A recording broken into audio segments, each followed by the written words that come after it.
आज उस सत्ता में बैठे लोग हम ही से पूछते हैं हु द पीपल। जब तक ये हु द पीपल से हम वी द पीपल तक वापस नहीं जाएंगे, हम उनको मजबूर ना कर दे कि वी द पीपल वाली भावना पे आप काम करो, तब तक इस समाज में संघर्ष चलता रहेगा। मान्यवर काशीराम साहब ने कहा कि जिसका स्वाभिमान मर गया उसे न तो उसके विकास का पता है, न किसी चीज़ का पता है। क्योंकि आजकल जो हम देख रहे हैं, जो परिवेश चल रहा है, उसमें बच्चे कहीं ना कहीं अपनी लीग से हट रहे हैं, एजुकेशन से हट रहे हैं। जय भीम सभी भाइयों को, जय भीम, जय भारत, जय संविधान। आज बहुजन समाजवादी मंच का हम यहाँ पर उद्घाटन कर रहे हैं। पहले इसका हो चुका था 2020 में, 15 मार्च 2020 को, तो लेकिन बीच में लॉकडाउन लगा और कुछ कैजुअलिटीज़ हुई, जिसके बाद में यहाँ पर अभी फिर से बीच में ब्रेक लग गया था। तो हम फिर से दोबारा से आज हमें इसको स्टार्ट कर रहे हैं। और पिछले काफ़ी वक्त से, लगभग 10-12 साल से मैं जो है और हमारी टीम के साथ में हमारी बहन यहाँ पर बैठी हुई हैं, मोहिनी जी, भाई साहब अरविंद जी बैठे हुए हैं, भाई साहब अभिषेक जी बैठे हुए हैं। हम लोग गाँव-गाँव जा कर के एक एजुकेशन कैडर और महिलाओं पर कैडर देने का काम कर रहे हैं पिछले। और मेरे अपनी ज़िंदगी में लगभग 1000 से ऊपर गाँवों में मैंने कैडर दिया है, जिसका आज हम यहाँ एक बड़े विस्तार में पूरे देश में, पूरे भारत भूमि पर जो हम इसको फैलाना चाहते हैं, जिसके लिए हमारा आज यहाँ पर सभी लोगों को बुलाने का मैंने प्रयास किया है। बहुत बहुत धन्यवाद आपके लिए। तो सर, सवाल ये है कि आज जो वर्तमान स्थितियाँ चल रही हैं देश के अंदर, बहुत सारे, चाहे वो राजनीतिक हो, चाहे सामाजिक हो, चाहे आर्थिक हो, बहुत सारी चीज़ें चल रही हैं। उस वर्तमान परिवेश को देखते हुए हमारे यहाँ पर जो है बाबा साहब, मान्यवर काशीराम साहब और हमारे सभी महापुरुष जो समाज में पैदा हुए, उन विचारधाराओं को हमारा मकसद है कि यहाँ पर समाज में पटल पर जो है लागू किया जाए। उन महिलाओं के लिए, गरीबों के लिए, कमज़ोरों के लिए, मज़दूरों के लिए, किसानों के लिए। तो सबसे जो मेन बात है हमारा, वो बात यह है कि जो सबका मूल कारण है वो शिक्षा है। क्योंकि बाबा साहब ने शिक्षा पर सबसे अधिक कार्य किया। बाबा साहब ने कहा कि मैंने किताबों को जोड़ा है, काशीराम साहब ने कहा कि मैंने लोगों को जोड़ा है, और हम कह रहे हैं कि आज हम उस विचारधारा को जोड़ने का काम करेंगे। जो काशीराम साहब का जो मिशन मूवमेंट था, उस मिशन मूवमेंट को हम फिर से कैडराइज करने का हमारा प्लान है पूरी तरीके से। तो अभी आने वाली 24 दिसंबर को हम जो है डॉक्टर अंबेडकर भवन, रानी झांसी रोड पर हमारे जो महापुरुष, ऐसे लोगों ने जो मानवर काशीराम साहब के साथ में जो है काम किया, ऐसे लोग जो आज गुमनामी की ज़िंदगी जी रहे हैं, ऐसे लोग जो है कहीं छिप गए हैं, उन्होंने अपनी पूरी ज़िंदगी अपने बच्चों को कुर्बान कर दिया, अपनी आर्थिक तंगी को झेलते हुए। तो हम उनका सम्मान समारोह कर रहे हैं 24 तारीख दिसंबर, ये आने वाली 24 तारीख को ही। तो अभी हमारा मकसद है कि उन लोगों को, ऐसे लोगों को, क्योंकि ये फिर से नई चेतना आएगी, नई फिर से एक ऊर्जा हमारे समाज में, उन लोगों में, उन बच्चों में, उन युवाओं में, उन महिलाओं में, पढ़ने वाले बच्चों में, हमारे बुज़ुर्गों में। हमारे पास संरक्षक के रूप में हमारी एक टीम है पूरी, जो बुज़ुर्ग हैं, काफ़ी तजुर्बेकार हैं, काफ़ी कोई डायरेक्टर है, कोई क्या नाम है प्रोफेसर है, कोई लेक्चरर है, कोई कुछ भी है। बहुत सारे लोगों से हमारे पास संरक्षक के रूप में हम काम कर रहे हैं, वो हमारे दिशा निर्देशन में हमको दे रहे हैं। तो आज हम जो है यहाँ पर इसी वजह से जो है, ये इतनी सारी विकृतियाँ चल रही हैं समाज में, उन विकृतियों को कैसे, क्योंकि हमने जो जाना है, हमने देखा है, गांव-गांव हम गए हैं, तो शिक्षा का अभाव रहा, ज्ञान का अभाव रहा। हमारे लोग जो है बाबा साहब के बारे में बात कर रहे हैं, जय भीम कर रहे हैं, लेकिन बाबा साहब के द्वारा लिखी हुई जो किताबें हैं, जो मूल पुस्तकें हैं, वॉल्यूम्स हैं, स्पीचेज हैं, डॉक्टर अंबेडकर, काशीराम साहब ने बहुत शॉर्ट, ज़्यादा किताबों पर कार्य नहीं किया, विचारधारा पर काम किया। बहुत ही सडन एनर्जी वाले आदमी थे वो, सडन क्या नाम डिसीजन लेने वाले आदमी थे। उन्हें नहीं मालूम था लोगों को अगले पल क्या करने वाले हैं, इतना जल्दी एक्सपेरिमेंट करने वाले काशीराम साहब थे। तो वो सब चीज़ें, क्योंकि वो एक इंटेलेक्चुअल व्यक्ति थे, तो हमारा मानना है कि उस विचारधारा को, बाबा साहब की उस विचारधारा को किताबों के माध्यम से मैं देखना चाहता हूं। एक छोटा सा एग्जांपल दे रहा हूं, सुभाष कश्यप, जिन्होंने अवर पार्लियामेंट और अवर कॉन्स्टिट्यूशन पुस्तक लिखी है। उस पुस्तक में मैंने देखा बाबा साहब ने संवैधानिक सुधार के नाम से वॉल्यूम नंबर 2 में है, वॉल्यूम नंबर 3 में है, वॉल्यूम नंबर 9 में है, वॉल्यूम नंबर क्या नाम है 17 में है, 16 में है। तो वही विचारधारा, चाहे वो संवैधानिक सुधार हो, चाहे हमारी कार्यपालिका हो, चाहे हमारी न्यायपालिका हो, चाहे हमारी विधायिका हो, जो कंसेप्ट डॉक्टर अंबेडकर ने दिया है, वो सारे कंसेप्ट जो है सुभाष कश्यप ने कॉपी किया है। ये मैं अभी यहाँ पर सबके सामने कह सकता हूँ, क्योंकि सुभाष कश्यप काफ़ी बाद में पैदा हुए और बाबा साहब ने बहुत पहले दिया, चाहे वो मुंबई प्रेसिडेंसी का हो, चाहे कहीं का भी हो। मुंबई प्रेसिडेंसी में उन्होंने बजट पर जो है क्या नाम है इतना अच्छा कार्य किया कि उस बजट को पढ़ करके क्या नाम है हमारे अमर्त्य सेन साहब, क्योंकि मुंबई प्रेसिडेंसी में जो उस टाइम बजट पारित हुआ था 15.5 करोड़ रुपए का लगभग जो है, तो उसमें वो बजट पर जो काम किया है डॉक्टर अंबेडकर ने, कितनी सारी उनकी विभिन्नताएं, मतलब विभिन्न प्रकार के क्या क्या नाम है आयामों में उन्होंने कार्य किया है, तो आरबीआई की स्थापना उस पर हुई है। तो अमर्त्य सेन ने कहा है कि he is godfather in economics, because of him I got Nobel prize. ये अमर्त्य सेन का स्टेटमेंट है। तो हमारा मन है, हमारा विचार है, जो मैंने देखा है सब जगह पूरे उत्तर भारत में घूमते हुए, लगभग 45 से अधिक जिलों में मैंने काम किया है और 4-5 स्टेटों में काम किया है, तो देखा है मैंने कि बाबा साहब की जो रियल थियरी है, जो रियल विचार है, जो पुस्तकें हैं, जो वॉल्यूम्स हैं, उनको समाज ने, हमारे लोगों में नहीं पढ़ा है, जिसकी वजह से आज हम जो है काफ़ी मायूसी और काफ़ी निराशावादी चीज़ें हमें मतलब फेस कर रहे हैं, और हम उसको फिर से पुनर्जीवित करने का हमारा प्लान है। इसके लिए आपसे हमारा अनुरोध है, हम सारे मीडिया बंधुओं को मैं बहुत बहुत साधुवाद और धन्यवाद देता हूं। हमारे साथ में अभिषेक जी हैं और इंजीनियर हैं, और इधर वकील साहब हैं, अभी लॉ कर रहे हैं, इनकी फाइनल ईयर है, कंप्लीट होने वाली है।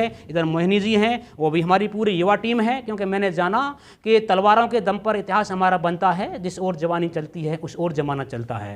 तो हम लोग आज ये युवा पीढ़ी जो है, आज युवा को आना होगा। एक जावेद जी हैं जो एक मीटिंग में कहते हैं, उन्होंने डाटा निकाला कि 1.5 करोड़ लोग जो हमारी इस व्यवस्था के खिलाफ हैं, 1.5 करोड़ लोग प्रत्यक्ष और अप्रत्यक्ष रूप से हमें किसी न किसी रूप में पीछे करने का उनका प्लान है। ये उनका डाटा है। तो मैं उनसे कहना चाहता हूं कि हम आज जैसे हमारा युवा वर्ग जो है पूरा साथ में आ रहा है, और हम लोग जो इस पर काम करना चाह रहे हैं। तो भाई साहब अब क्या नाम है अरविंद जी हैं, यहाँ पर वकालत कर रहे हैं, अच्छा तजर्बा है, इन्होंने WHO से सर्विस छोड़ी है, और इसमें RTI में, और उसमें काफ़ी अच्छा इनको क्या नाम हुआ है। तो भाई साहब आपसे जो सभी मीडिया बंधुओं को जय भीम। बेसिकली आपने देखा होगा कि हमारे जो महापुरुष हैं, पीछे एजुकेशन का लेवल, यूनिवर्सिटियाँ, ये सब बीच में कोलैप्स हो गई नहीं थी। जैसे आप देखेंगे तो संत कबीर हैं, रविदास हैं, उन्हें मतलब डिग्रियों की बात करें तो उनके पास डिग्रियां नहीं थी, पर बट उनके पास में तार्किक जो शक्ति थी, जो सोचने समझने की जो शक्ति थी, उस पे आज फैकल्टियां बनती हैं और लोग उनको पढ़ते हैं, और लोग उनको समझते हैं कि इतना ज्ञान उनके पास बगैर एजुकेशन के कैसे आया। वो एजुकेशन हमारी प्रैक्टिकल एजुकेशन थी, वो एजुकेशन हमारी नेचुरल एजुकेशन थी जो हमारी थी। उस एजुकेशन पे लोगों ने आज रिसर्च करना शुरू किया है। तो हमें गांव-गांव जाके हम यही स्टार्ट कर रहे हैं कि बच्चों में वो जो स्किल थी हमारी, जो हमारी नेचुरल स्किल थी, जो हमारी नेचर से जो स्किल हमें डेवलप हुई, वो स्किल दोबारा से हमारे बच्चों में आए। तो हमारी जो बहुजन समाजवादी मंच जो एक संस्था है, ये बस में हमारा 1st से लेके 5th तक उन बच्चों को दोबारा से उससे जोड़ने की कोशिश कर रही है, और गांव-गांव जाके कैडर देती है। और सबसे बढ़िया काम तो ये है कि वहीं की महिलाएं, वहीं के बच्चे उस काम को करते हैं, और वही पढ़ाने का कोशिश करते हैं, और मॉडल हम देते हैं उनको। तो ये इस शिक्षा के एक उद्देश्य से लोगों में समन्वय आएगा, और दोबारा से हम उस मुकाम को हासिल करेंगे जो हमसे पहले छूट गया था।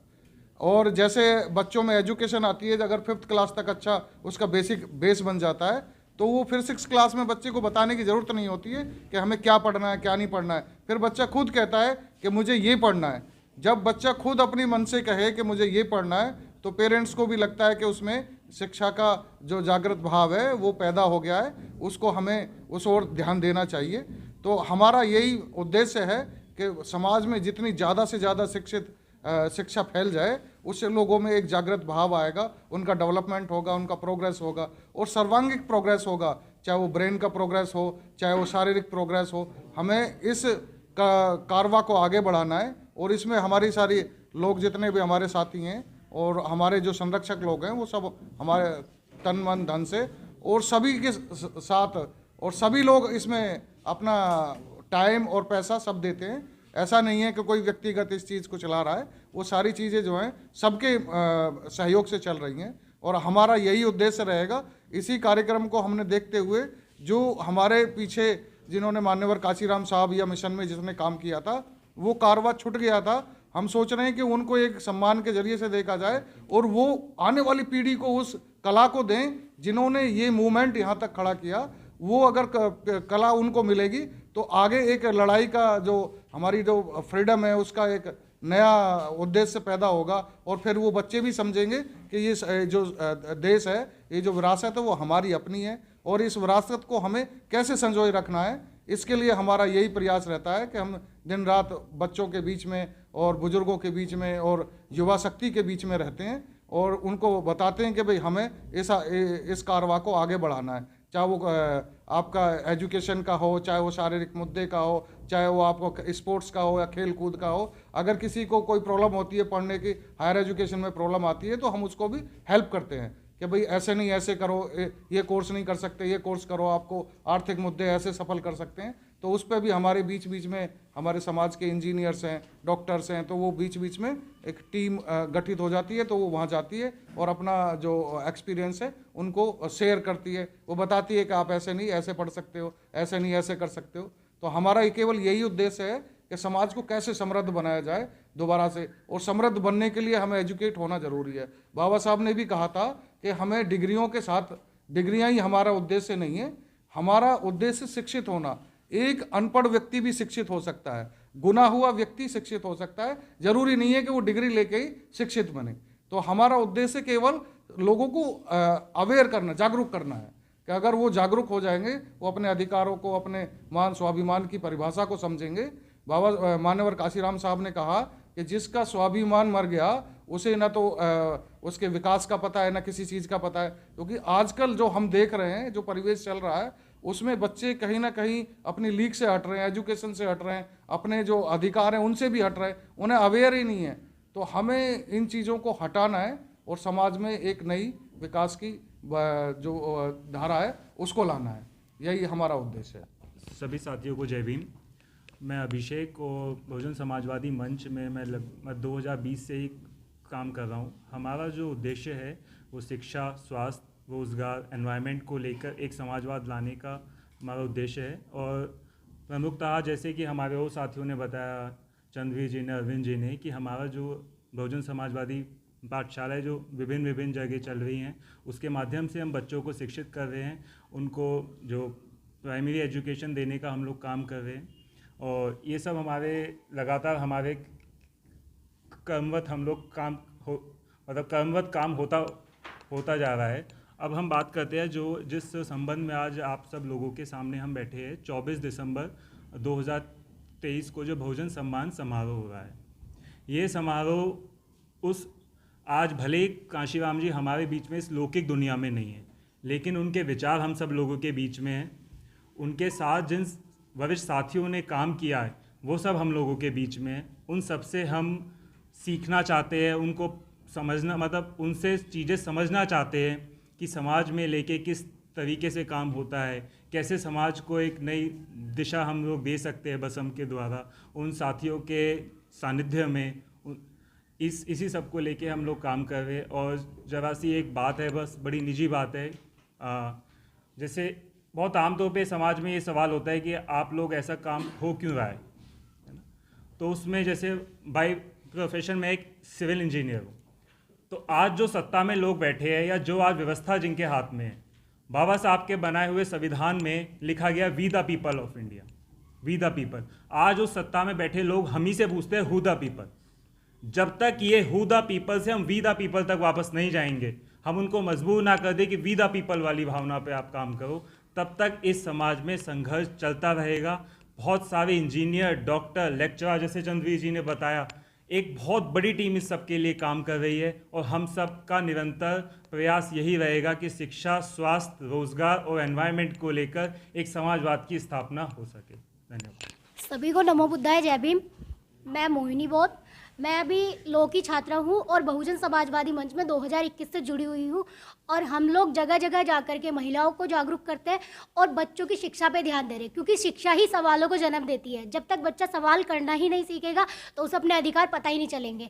और हमारे समाज में क्या, हमारे पूरे देश में सबसे ज़्यादा जो आज के टाइम पे या पुराने टाइम से शोषण हो रहा है वो महिलाओं का हो रहा है, और वो भी घर से शुरू हो रहा है। क्योंकि महिलाओं को पता ही नहीं होता कि हमारा शोषण कहाँ से स्टार्ट हो रहा है, कहाँ ख़त्म हो रहा है। क्योंकि जब घर में हमारा देश पुरुष प्रधान देश है और शुरू से ही महिलाओं को दबाने की साजिशें चल रही हैं कि कहीं महिलाएं पढ़ लिख गई और आगे निकल गई तो ये हमारे सर पे बैठ जाएंगी। ऐसी कहीं ना कहीं छोटी सोच हमारे समाज में है। तो हम लोग इसी चीज़ पे काम कर रहे हैं, गांव-गांव जाते हैं, पाठशाला खोल रहे हैं। और जो पाठशाला हम खोल रहे हैं, जो वहाँ के लोग हैं, उसी जगह, जिस जगह पाठशाला चल रही है उसी जगह की महिलाएं, बच्चे, युवा आते हैं। और जो हम ये 24 दिसंबर को जो प्रोग्राम कर रहे हैं बहुजन सम्मान समारोह, हम इसीलिए कर रहे हैं जो आज की नई पीढ़ी है वो देख सके कि जो हमारे पूर्वज हैं, जो हमारे लोग हैं, हमारे बड़े, उन्होंने कितना काम करा है और उनको भी एक सम्मान मिलना चाहिए जिसके वो हकदार हैं और युवाओं को प्रेरणा मिलनी चाहिए। तो बस इसी के साथ मैं अपने शब्दों को विराम देती हूँ। नमो बुद्धाय, जय भीम। 24 तारीख को मैं छोटा सा एग्जांपल देता हूँ। मैंने अभी आज से 3 साल पहले एक बंदे को देखा, एक बुज़ुर्ग थे, काफ़ी लगभग 80 साल के थे। उन्होंने पूरी ज़िंदगी जो है हमारे इस मिशन मूवमेंट में दी और आज उनके बच्चे रोटी के लिए मोहताज हैं। समाज हमारा उन्हें भूल गया है और हमारी जिम्मेदारी बनती है।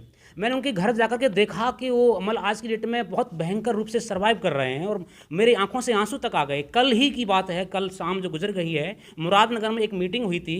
वहाँ पर 94 साल के एक बुजुर्ग आए थे, शायद आप लोग उनसे वाकिफ़ होंगे, नाम मैं नहीं लेना चाहता हूँ। उनके अंदर भी एक पीड़ा थी। वो कह रहे थे कि मैं एक ऐसी दवा ढूंढ रहा हूँ, एक ऐसा मतलब उसमें जो मेरे को जो रोग है उसका इलाज ढूंढ रहा हूँ। 94 साल के थे। उन्होंने बाबा साहब के साथ में काम किया, उनके पैर भी दबाए। तो मैंने उनको देखा कि एक अंदर पीड़ा है। तो हमारा मकसद है 24 तारीख को 10 बजे अम्बेडकर भवन, रानी झांसी रोड, नई दिल्ली, जो कनाट प्लेस से थोड़ा सा आगे है, रामकृष्ण परमहंस जो आर के आश्रम जो क्या नाम हुआ है उससे थोड़ा आगे है। और वहाँ पर पूरी व्यवस्था है, खाने पीने की व्यवस्था है, बैठने उठने की व्यवस्था है और उनको सम्मान हम जो है फिर से, और हमारा प्रयास सर हमने लगभग जो है 1000 तक हमने लोगों का टारगेट रखा है पूरे देश के अंदर, हर जाति हर धर्म से, जिन्होंने, चाहे वो मुस्लिम समाज से हो, चाहे एससी हो, चाहे एसटी हो, चाहे ओबीसी हो, चाहे वो किसी भी समाज से हो, 52 नंबर काशीराम सामने उन लोगों को जो है जाकर इकट्ठा किया। उन लोगों को हमने हर राज्य से बुलाने का हमारा प्लान है। उन पर लोगों को सम्मानित करने का प्रोग्राम है या कुछ और वक्ता वगैरह आप लोगों ने इनवाइट किए हैं, किसी और कोई और कल्चरल प्रोग्राम है क्या? जी, बहुत बढ़िया।